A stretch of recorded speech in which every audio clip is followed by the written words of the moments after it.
Dear America, no one is illegal on stolen land.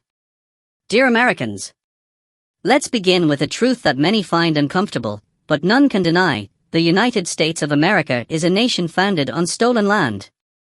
It is a country built atop broken promises and buried bones of native peoples who lived, loved, governed, and thrived here for thousands of years before the first European ships even touched the shore. When indigenous people say, "No one is illegal on stolen land," they are not offering a slogan for political campaigns. They are speaking from centuries of trauma and survival. They are reminding this nation, and the world, that the very foundation of the United States is born of violence, colonization, and displacement. Let's talk history, because it matters. The arrival of Europeans on this continent marked the beginning of a brutal and relentless campaign of conquest. Entire tribes were wiped out by disease, war, and forced relocation. Sacred lands were seized, treaties were signed only to be broken, and entire cultures were almost erased by policies of assimilation and genocide. The Trail of Tears. The Indian Removal Act. Residential schools. The reservation system. These are not relics of ancient history, their impacts are still felt today, in every marginalized native community. And yet, despite all this, the descendants of those colonizers now have the audacity to call others illegal. Immigrants. Refugees. Asylum seekers. People escaping war, poverty, and climate devastation. People just trying to survive. Just trying to give their children a life that doesn't begin and end in fear. How dare a nation of immigrants turn around and criminalize the next wave of immigrants? Let's not forget, unless you are indigenous, you are not from here. You came from somewhere else, whether your ancestors arrived on ships from Europe, on slave boats from Africa, or on planes from around the world. Your citizenship may be printed on a passport, but your roots are elsewhere.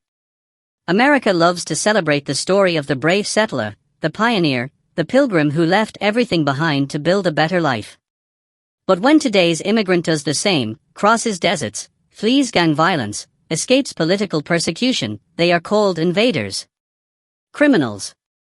Illegals. This hypocrisy is not just painful. It's violent. When a child is taken from their mother at the border, held in a cage, and told they don't belong here, that is not justice.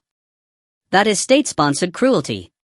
When families are deported in the middle of the night, their lives ripped apart over a piece of paper, that is not the rule of law. That is legalized inhumanity. When politicians build walls and spread fear, claiming to protect a nation that was never theirs to begin with, that is not patriotism.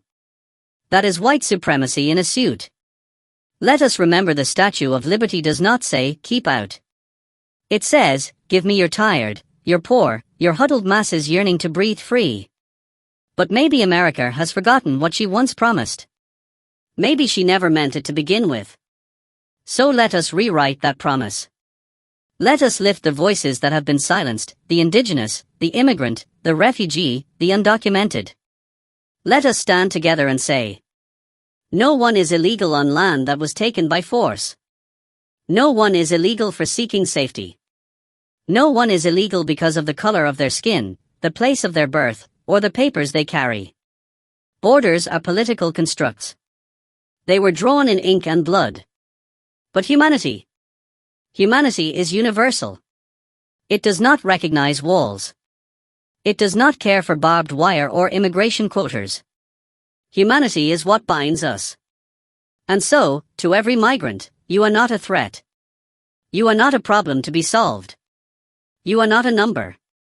You are someone's mother, father, sister, brother. You are brave. You are worthy. You are home.